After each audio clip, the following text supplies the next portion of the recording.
تنفيذية لتتناسب العقوبة مع الفعل، وذلك من قبل رئيس الديوان الملكي ووزير العدل ووزير الثقافة والإعلام ورئيس هيئة الخبراء بمجلس الوزراء، على أن تنهى الدراسة في مدة أقصاها شهر واحد من تاريخه، والرفع لنا بالنتيجة لاتخاذ اللازم. ثانيا، يبلغ أمرنا هذا للجهات المختصة لاعتماده وتنفيذه. الإمضاء عبد الله بن عبد العزيز. أمر ملكي الرقم ألف تقسيم 72 التاريخ 13/4/1432 من الهجرة. بعون الله تعالى نحن عبد الله بن عبد العزيز آل سعود ملك المملكة العربية السعودية، انطلاقا من قول الحق جل وعلا: فاسألوا أهل الذكر إن كنتم لا تعلمون، واستشعارا منا بأهمية الفتوى وتبصير الناس بشؤون دينهم في مسائل الحلال والحرام، ولما أنعم الله به على بلادنا بالكفاءات الشرعية المؤهلة التي تقدرها مرجعية الفتوى وتحسن اختيارها وتسدد خطاها، أمرنا بما هو آت.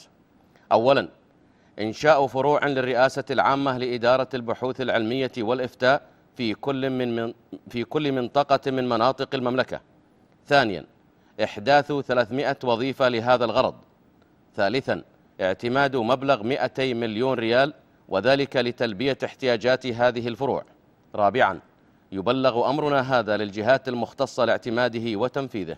الإمضاء عبد الله بن عبد العزيز. أمر ملكي الرقم ألف تقسيم 73 التاريخ 13/4/1432 للهجرة.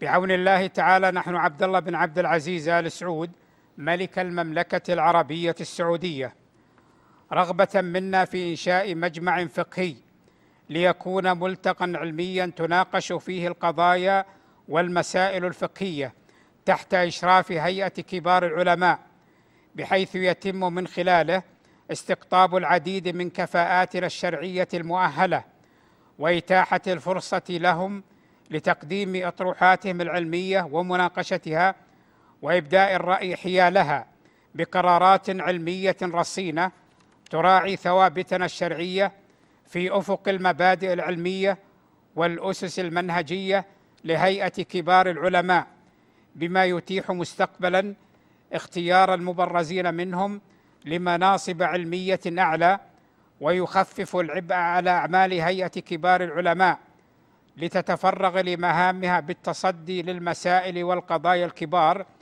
وكذا تخفيف العبء على أعمال اللجنة الدائمة للبحوث العلمية والإفتاء لتتفرغ لمهامها بالنظر في الفروع الفقهية المتعلقة بأسئلة المستفتين.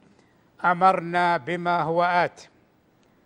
أولا، تقوم وزارة الشؤون الإسلامية والأوقاف والدعوة والإرشاد ووزارة العدل وهيئة الخبراء بمجلس الوزراء بإعداد دراسة بشأن إنشاء مجمع فقهي يسمى المجمع الفقهي السعودي، واقتراح تنظيمه على ضوء ما أشير إليه أعلاه وما يستجد من نظر واستطلاع بشكل عاجل لا يتجاوز 5 أشهر. ثانيا، يبلغ أمرنا هذا للجهات المختصة لاعتماده وتنفيذه. الإمضاء عبد الله بن عبد العزيز. أمر ملكي الرقم ألف تقسيم 74 التاريخ 13/4/1432 من الهجرة. بعون الله تعالى نحن عبد الله بن عبد العزيز آل سعود ملك المملكة العربية السعودية، على هدي من قول الحق جل جلاله: إنما يعمر مساجد الله من آمن بالله واليوم الآخر وأقام الصلاة وأتى الزكاة ولم يخش إلا الله فعسى أولئك أن يكونوا من المهتدين. وحرصا منا على أن تظهر بيوت الله بما يليق بها من البناء والتجهيز والعناية والرعاية لتحقق لها العمارة الحسية والمعنوية، واستشعارا للمسؤولية الشرعية نحو هذه الأماكن الطاهرة والتشرف بخدمتها وتلمس احتياجاتها، أمرنا بما هو آت. أولا، يخصص بشكل عاجل مبلغ 500 مليون ريال لترميم المساجد والجوامع في كافة أنحاء المملكة. ثانيا، يبلغ أمرنا هذا للجهات المختصة لاعتماده وتنفيذه. الإمضاء عبد الله بن عبد العزيز. أمر ملكي. الرقم ألف تقسيم 75 التاريخ 13/4/1432 للهجرة. بعون الله تعالى نحن عبد الله بن عبد العزيز آل سعود ملك المملكة العربية السعودية، انطلاقا من أهمية حفظ وتعلم الكتاب الكريم وأثره المبارك على تربية النشء، متى ترسخ في وجدان كل منا فهم معانيه العظيمة وإدراك مقاصده السمحة، بعيدا عن مفاهيم الغلو والتطرف، وارتياحا منا للعمل المبارك الذي تطلع به الجمعيات الخيرية لتحفيظ القرآن الكريم، أمرنا بما هو آت. أولا، يخصص بشكل عاجل مبلغ 200 مليون ريال لدعم جمعيات تحفيظ القرآن الكريم تحت إشراف وزارة الشؤون الإسلامية والأوقاف والدعوة والإرشاد.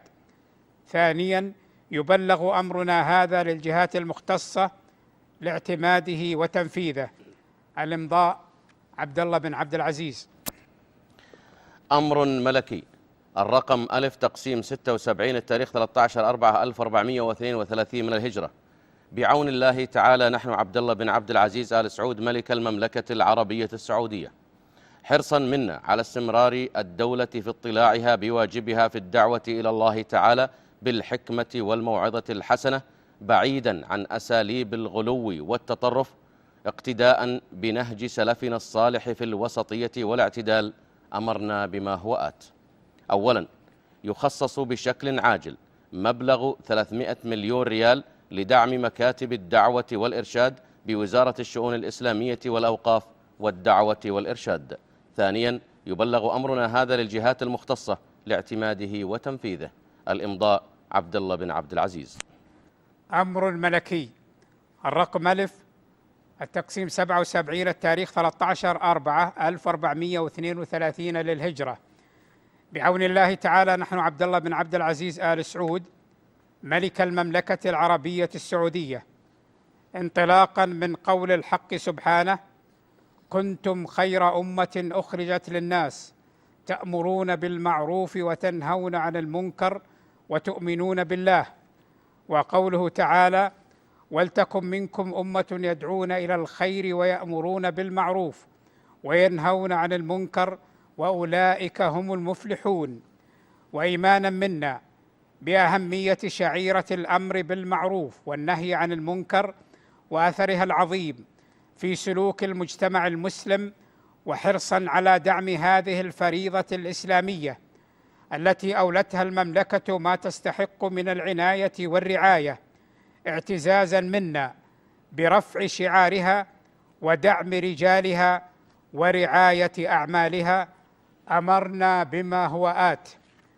أولا، اعتماد دعم الرئاسة العامة لهيئة الأمر بالمعروف والنهي عن المنكر بمبلغ 200 مليون ريال لاستكمال بناء مقرات لها في مختلف مناطق المملكة.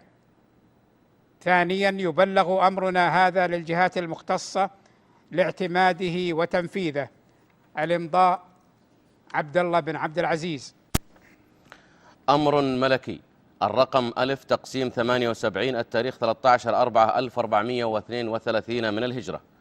بعون الله تعالى نحن عبد الله بن عبد العزيز آل سعود ملك المملكة العربية السعودية، نظرا لأهمية الرقابة على الأسواق ومراكز البيع في جميع مناطق المملكة للحد من أي تلاعب أو زيادات أو مبالغة في الأسعار، ولأهمية مضاعفة جهود وزارة التجارة والصناعة الرقابية لمتابعة ذلك وأداء المهام المناطة بها، ولحرصنا على قيامها بعملها على الوجه الأكمل، مع التأكيد على عدم التهاون في ضبط الأسواق والحد من الممارسات غير المشروعة، أمرنا بما هو آت.